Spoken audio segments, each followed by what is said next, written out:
Kolkata TV ডিজিটালে বিভিন্ন spicy latest update আপনাদের দেই, তবে গুরুত্বপূর্ণ বেশ কিছু বিষয় আপনাদের সামনে তুলে ধরি।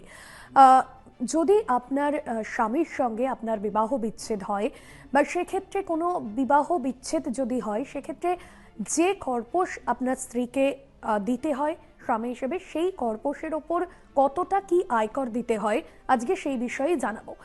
আপনাদের জানিয়ে রাখি যে বিবাহ যতক্ষণ না আইনিভাবে বিচ্ছিন্ন হচ্ছে, তার আগে পর্যন্ত যদি আপনি দুতরফে কোনো উপহার বিনিময় করে থাকেন এবং সেই উপহারের দাম যদি 50,000 টাকার কম হয়, তাহলে সেক্ষেত্রে আপনাকে কর দিতে হচ্ছে না। বিবাহ বিচ্ছেদের আগে আইনিভাবে, বিবাহ বিচ্ছেদের পর যদি আপনি উপহার সেক্ষেত্রে উপহার আদান প্রদান করেন, তাহলে সেক্ষেত্রে 50,000 টাকা বা তার বেশি যদি সেই উপহারের দাম হয়, তাহলে সেই অনুযায়ী আপনাকে আয়কর দফতরকে কর দিতে হবে। অন্যদিকে এই খোরপোশের যে নিয়ম, যেটা আমরা চলতি ভাষায় খোরপোশ বলে থাকি, যে বিবাহ বিচ্ছেদের পর স্বামী স্ত্রীকে যে টাকাটা দেয়, সেই টাকাটা এককালীন হতে পারে, সেই টাকাটা মাসিক হতে পারে, অথবা সেই টাকাটা বাৎসরিক হতে পারে।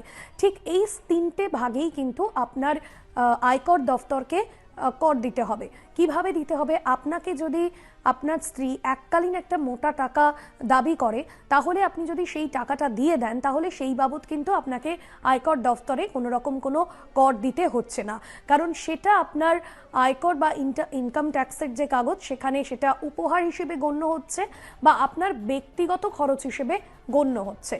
সম্ভবত দ্বিতীয়টাই হয়ে থাকে, আপনার পার্সোনাল কোনো রকম কোনো খরচ আয়কর দফতরের তরফে পার্সোনাল খরচ হিসেবেই সেটাকে বিবেচিত করা হবে। কিন্তু যদি আপনি মাসে মাসে একটা টাকা আপনার স্ত্রীকে দেন, যার সঙ্গে আপনার বিবাহ বিচ্ছেদ হয়ে গিয়েছে, তাহলে কিন্তু সেই মাসিক যে টাকাটা আপনি দিচ্ছেন, সেই টাকার ওপর একটা শতাংশ কর আপনাকে আয়কর দফতরে দিতে হবে, এবং এটা আবশ্যিক নিয়ম অনুযায়ী। এবার যদি আপনি বছরের শেষে একটা মোটা টাকা প্রত্যেক বছর বছর আপনি দিতে চান, তাহলে কিন্তু আয়কর বিভাগকে যে কর আপনি দেবেন, ইনকাম ট্যাক্স ডিপার্টমেন্টকে, সেই আয়করের শতাংশ কিছুটা কম। সেক্ষেত্রে দাঁড়িয়ে আপনি যদি এই তিনটে ভাগের মধ্যে সব থেকে প্রথমটা প্রেফার করেন, যেখানে আপনি এককালীন টাকা দিয়ে দিচ্ছেন কিন্তু আপনাকে কোনো আয়কর বা কোনো রকম কোনো কর দিতে হচ্ছে না আয়কর দফতরকে, দ্বিতীয়টাও আপনি পছন্দ করতে পারেন, সেক্ষেত্রে কিন্তু আপনাকে একটা ভালো শতাংশ কর দিতে হবে। যদিও এখনো পর্যন্ত যেটা আমাদের সরকারি নিয়ম বা বিবাহ বিচ্ছেদের পর যে সমস্ত নিয়ম রয়েছে, সেই নিয়ম অনুযায়ী খুব সিম্পলি আপনাদের বলবো, যেখানে বলা হচ্ছে যে আপনার স্বামীর মাসিক কি আয়, সেই আয়ের ওপরেই কিন্তু খরপোশটা ডিপেন্ড করে, এবং সেই আয়ের ওপর যে টাকাটা আপনার স্বামী আপনাকে দিচ্ছে বিবাহ বিচ্ছেদের পর, সেই টাকাটার ওপরেই কিন্তু কর দিতে হয়। সেই করের পরিমাণটা বাড়ে বা কমে সেই আয়ের ওপর ডিপেন্ড করে।